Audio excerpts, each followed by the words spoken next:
Hello ಗೆಳೆಯರೆ, welcome back to my new video. So ಯಾರೆಲ್ಲ UGCET 2024 student ನೋಡ್ತಿದ್ರು ಅವರೆಲ್ಲರೂ ಕೂಡ ಒಂದು ಥ್ಯಾಂಕ್ ಯು ಅಂತ ಹೇಳ್ತೀನಿ. ಯಾಕಂತಂದರೆ ಫಸ್ಟ್ ಡೇಯಿಂದ ಕೂಡ ನಾನು ವಾಚ್ ಮಾಡ್ತಿದ್ದೆ ನಮ್ಮ ಚಾನಲ್ನ, ಆ್ಯಂಡ್ ಈಗಲೂ ಕೂಡ ನೋಡ್ತಿದ್ದಾರೆ. ಎಲ್ಲರೂ ಕೂಡ ಥ್ಯಾಂಕ್ ಯು. ಆ್ಯಂಡ್ ಯಾರೆಲ್ಲ ಹೊಸಬರಾಗಿ ಬಂದೈತೆ ಅಂದರೆ ಒಂದೇ ಒಂದು ಸಬ್ಸ್ಕ್ರೈಬ್ ಆಗಿರಿ, ಮುಂದಿನ ಎಲ್ಲನೂ ಕೂಡ KCET ಅಪ್ಡೇಟ್ ನಿಮಗೆ ಸಿಗ್ತದೆ. ಸರಿ, ಇವಾಗ ಏನಪ್ಪ ಅಂತಂದರೆ ನನಗೆ ಮೆಜಾರಿಟಿ ಆಫ್ ಪ್ರೀವಿಯಸ್ ಒಂದು 3 to 4 ವೀಡಿಯೋಸ್ದಲ್ಲಿ ಆಫ್ಟರ್ ಡಾಕ್ಯುಮೆಂಟ್ ವೆರಿಫಿಕೇಷನ್ ಸ್ಲಿಪ್ನ ಯಾವಾಗ ಬಿಡ್ತಾರೋ ಕೇಳಿದವರು ಕಂಟಿನ್ಯೂಸ್ ಆಗಿ ನನಗೆ ಕ್ವಶನ್ಸ್ ಬರ್ತಾ ಇರೋದು, ಅದರಲ್ಲಿ ಕಾಮೆಂಟ್ ಬರ್ತಾ ಇರೋದು. ಬ್ರದರ್, ಫಸ್ಟಿಗೆ ಒಂದು ಸ್ಲಿಪ್ ಬಿಟ್ಟಿದ್ರು, ಸ್ವಲ್ಪ ಹೊತ್ತು ಲಿಂಕ್ ಇತ್ತು, ಮತ್ತೆ ವಾಪೀಸು ಹೊಂಟೋಯ್ತು. ಮತ್ತೆ ಕೇಳಿದವರು ಮತ್ತೆ ರೀಪಬ್ಲಿಷ್ ಒಂದು ಲಿಂಕ್ನ ಬಿಡ್ತಾರೆ. ಆ ಒಂದು ಲಿಂಕ್ ಮೂಲಕ ಡಾಕ್ಯುಮೆಂಟ್ ವೆರಿಫಿಕೇಷನ್ನ ಡೌನ್ ಮಾಡ್ಕೊಂಡಾಗ, ಡಾಕ್ಯುಮೆಂಟ್ ವೆರಿಫಿಕೇಷನ್ ಸ್ಲಿಪ್ನ ಡೌನ್ ಮಾಡ್ಕೊಂಡಾಗ ಸ್ವಲ್ಪ ಚೇಂಜಸ್ ಕಾಣಿಸ್ತಂತೆ. ಮೀನ್ಸ್ ಫೋಟೋ ಕಾಣಿಸ್ತಿಲ್ಲ, ಆ್ಯಂಡ್ ಅದ್ರ ತಕ್ಕನಂಗೆ ಇಲ್ಲಿ ರಿಲಿಜಿಯನ್ ಅಂತ ಏನು ಕಾಣಿಸ್ತಿದೆ ನೋಡಿರಿ, ನಾನು ಅಲ್ಲಿ ಬಾರ್ಡರ್ ಹಾಕಿದ್ದೀನಿ, ಅಂತಂದರೆ ಅದಕ್ಕೆ ಮಾರ್ಕ್ ಮಾಡಿದ್ದೀನಿ.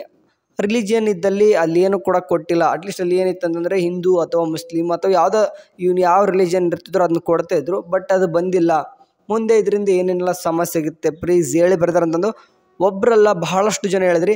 ಇನ್ ಕೇಸ್ ನಿಮ್ಮದು ಕೂಡ ಆಗಿರ್ತದೆ, ಎಷ್ಟೊಂದು ಹುಡುಗರಾಗಿದೆ ಗೊತ್ತಿಲ್ಲ. ಆಲ್ಮೋಸ್ಟ್ 90% ಸ್ಟೂಡೆಂಟ್ಸ್ ಅಂದರೂ ಆಗಿದೆ. ನನಗೆ ಅನ್ಸೋ ಮಟ್ಟಿಗೆ 100% ಸ್ಟೂಡೆಂಟ್ ಕೂಡ ಇದೇ ರೀತಿ ಆಗಿರ್ತವೆ. ಯಾಕೆಂದರೆ ಎಲ್ಲರೂ ಕೂಡ ಇದೇ ರೀತಿ ಪ್ರಾಬ್ಲಮ್ ಆಗೈತೆ. ಸೊ ಅದಕ್ಕೋಸ್ಕರ ನಾನು ವಿಡಿಯೋ ಮಾಡ್ತಿರೋದು.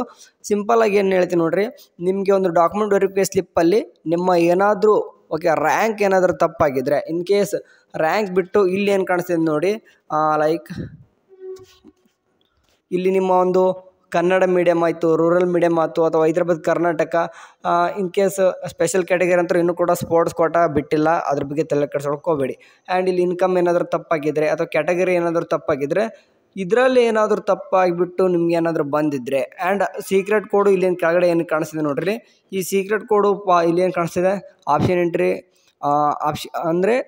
Option entry application number, option entry CET number ಅಂತಂದರೆ ನಿಮ್ಗೇನಾದರೂ ಕೊಟ್ಟಿಲ್ಲ ಅಂತಂದರೆ ಅವಾಗ ನಿಮಗೆ ಸಮಸ್ಯೆ ಆಗುತ್ತೆ. ಬಿಟ್ಟರೆ ಇದು ರಿಲಿಜನ್ ಬಗ್ಗೆ ತಲೆ ಕೆಡಿಸ್ಕೊಳ್ಕೊಬಿಡ್ರಿ. ನಾನು ರಿಲಿಜನ್ ಏನಕ್ಕೆ ಕೊಟ್ಟಿಲ್ಲ ಅಂತಂದರೆ, ಇವಾಗ ನೋಡಿ ನಿಮಗೆ ಇಲ್ಲಿ ಕ್ಯಾಸ್ಟ್ ಆ್ಯಂಡ್ ಇನ್ಕಮ್ ಇದೆ. ಕ್ಯಾಸ್ಟ್ ಆ್ಯಂಡ್ ಇನ್ಕಮ್ ಮಾಡಿ ಕೊಟ್ಟು ಅಂತ ಕ್ಯಾಸ್ಟ್ ಅಂತ ಏನು ಕ್ಯಾಸ್ಟ್ ಅಂತ ಕೊಟ್ಟಾದ ತಕ್ಷಣ ನಿಮ್ದು ಯಾವ ಕ್ಯಾಸ್ಟ್ ಅಂತಂದು ಇಲ್ಲಿ ಬಂದುಬಿಟ್ಟಿರ್ತದೆ, ಆಟೋಮೆಟಿಕ್ ರಿಲಿಜನ್ ಯಾವುದಂತ ಗೊತ್ತಾಗಿರ್ತದೆ. ಸೊ ಅರ್ಥ ಮಾಡ್ಕೋಬೇಕು. ಫಾರ್ ಎಕ್ಸಾಂಪಲ್ ಈಗ ಇಲ್ಲಿ ಈ ಒಂದು ಸ್ಟೂಡೆಂಟ್ಸ್ ವೀರಶೈವ ಲಿಂಗಾಯತ ಅಂತಂದರೆ ಆಟೋಮೆಟಿಕ್ ರಿಲಿಜನ್ ಕೂಡ ಹಿಂದೆ ಇರ್ತದೆ. ಸೊ ಆ ಒಂದು ಕಾರಣಕ್ಕೆ ಕ್ಯಾಸ್ಟ್ ಕೊಟ್ಟಿತ್ತು ಅಂತಂದರೆ ಮತ್ತೇನಕ್ಕೆ ರಿಲಿಜನ್ ಬೇಕು ಅಂತ ಕೇಳ್ತೀನಿ ನಾನು ಅಷ್ಟೇ. ಸೊ ಹಂಗಾಗ್ಬಿಟ್ಟು ಇದು ನಿಮ್ಗೆ ಯಾವುದೇ ರೀತಿ ಮುಂದೆ ತೊಂದರೆ ಆಗಲ್ಲ.